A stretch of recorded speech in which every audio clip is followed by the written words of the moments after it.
Allow me to address the issues para hindi po tayo malito, especially po na napaka-importanting araw ang bukas sapagkat maririnig na natin ang katotohanan sa Blue Ribbon Committee. So let's start with a biblical principle. Kung anong itatanim natin, yan ang ating aanihin. Mula sa ating pagkamusmos, di ba? Elementary pa lang, tinuturo sa atin yan. Kung anong ating itatanim, yan ating aanihin. Alala ko pa yung commercial nung 70s. Yung basurang tinapon mo, babalik din sa'yo. So yung commercial na yun, may nagtatapon ng basura, bumaha. Pumasok ulit sa bahay nila yung basura kasama yung baha. So ang flood control scam ay hindi nangyari by its own, by itself, no? Hindi to nangyari na aksidente lang, no? It was a combination of greed, opportunity, minds who put their minds together and said, kayang gawin to. We will not be able to stop corruption in our country until we know the truth, we know how to stop a problem, and we know how to reform. Repentance is part of that. Maniniwala ho ba kayo na ang mastermind ng pinakamalaking corruption scam sa buong history ng Pilipinas ay panay oposisyon ang gumawa?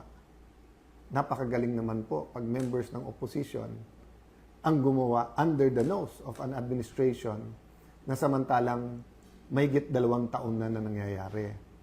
So, we started, the majority and as Senate President, we started diplomacy po talaga.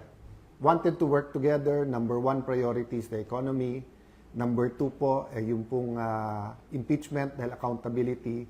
Pero kasama po yung ating priority, yung mga flood control issues at iba pang mga scams na bigyan ng tugon. Nabigyan na ng tsansa ang grupo ni Senator Lacson at Senator Soto. Kasama dyan sila Senator Win. Alam naman natin lahat na kailangan ay 13. So let me state this. Malacanang backing the move of the senators today and the other groups backing them, they will say anything and do anything to bend the law and basically susunugin na yung ating konstitusyon. So when I said a while ago that I am still the Senate President, the legitimate, the legal, moral Senate President, it's not about me, it's not about the position. Anytime po, pwede po ako mag-resign, pwede kong ibigay ito sa iba kung may 13. This is about democracy. This is about an independent Senate. This is about fighting corruption.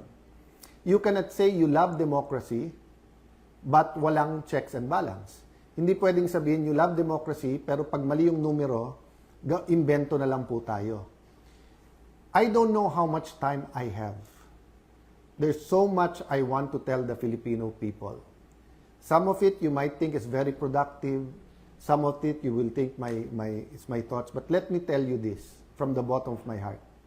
God loves the Philippines. Ulitin ko po God loves the Philippines. So we have to take a step of faith. Sabi sa book of James, faith without action is dead. Patay ho ba ang ating paniniwala at pananampalataya? Kung mahal natin ang Pilipinas, we have to do something about it. Why do I say this? Well, first the Senate. 12, may quorum, samantalang malinaw sa Constitution, 13. Yung case na sinasabi nila, iba, continuing po yun. Nag-umpisa silang may quorum, umalis yung iba. Ito po, kahit saan nyo pong tignan, sa Constitution, mali. Sa rules po ng Senate, kailangan yung presiding officer, yung Senate President, kung hindi, yung Senate President Pro Tem, kung hindi, yung Majority Leader or yung Assistant Majority Leader. Wala po doon na nagsasabi kahit win ang pangalan mo, hindi po win yon. Wala po sa rules yon. Wala po yung 12. Alam po nung lahat yon. Pero ipalagay na po natin, yan ang theory nila at pagpipilitan nila. Siguro po kung Senado lang ang problema, then tuloy ang buhay natin. You know, life is so complicated, existence in the Philippines is so hard that etong politika para sa politiko lang. But what happens to the impeachment?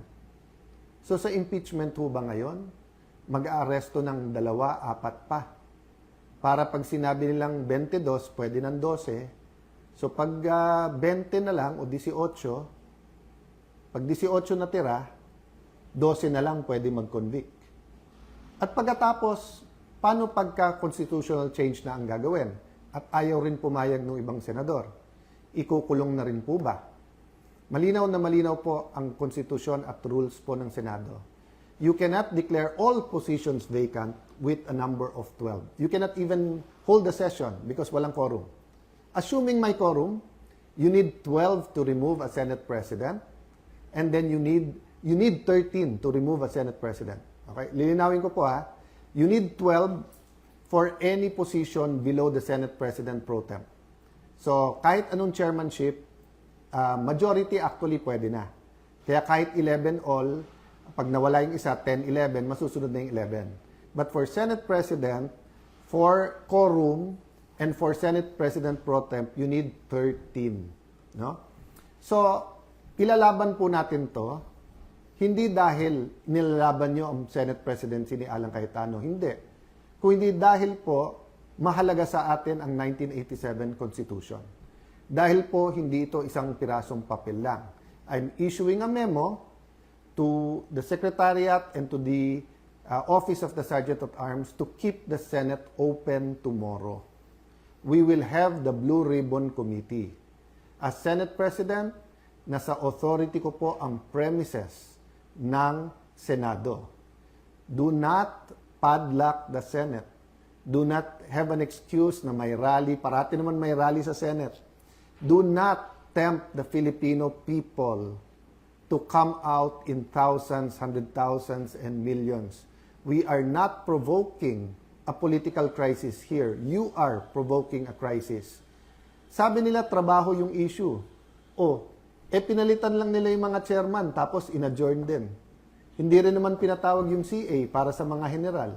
Hindi rin naman tinuloy yung bill sa sabi lang ospital at saka yung sa mga estudyante, hindi ba? So, kitang-kita po kung ano ang kanilang intensyon. Sabi po nila, I'll address myself to, pasensya na po kayo, to the Pink and Dilaw group. No? Di ba sabi nyo, paano naman yan? Si Senator Marcoleta at si Senator Jinggoy. Bakit sila ang mga vice chairman? Lahat ng issue nandun sa nilagay nyo chairman ngayon, di ba? Issue sa campaign donation, campaign donations, nandun po yung issue ng malay-maleta, nandun issue sa flood control. And then ipopostpone yung hearing bukas. Even when chairmans were changed before, you don't need to postpone the hearings. So, ako lalong na-intriga, ano bang pwedeng sabihin ng mga Marines? Ano bang pwedeng sabihin ng Ombudsman, DOJ at saka DPWH na pati Constitution natin ibabasura para lang dito? So yes, I'm appealing for calm. I'm appealing for prayers. But I'm also appealing that we put action to our faith. I will do what I can. I will go to the Senate before 10 o'clock. I will do what I can para buksan yung session hall at nandun po ang hearing natin.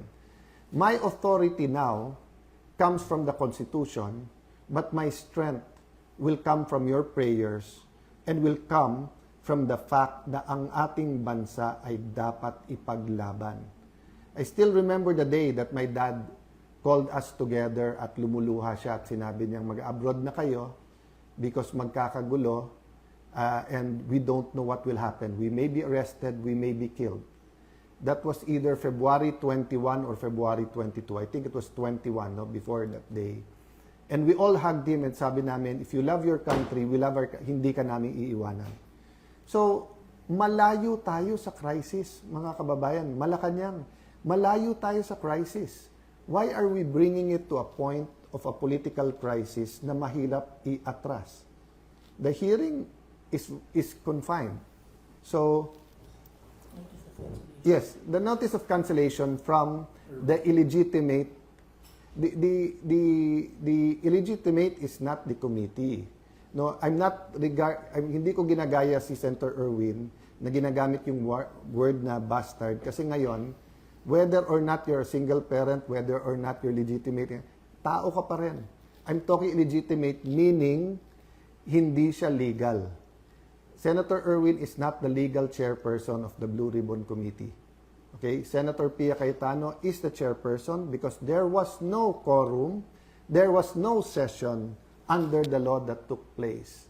Daming issue sa Supreme Court, yung unprogrammed funds, yung legality ng 2025 budget. Ang dami pong issue sa Supreme Court. Again, ulitin ko po, ang pinakamalaking problema ng ating kababayan ngayon ay presyo.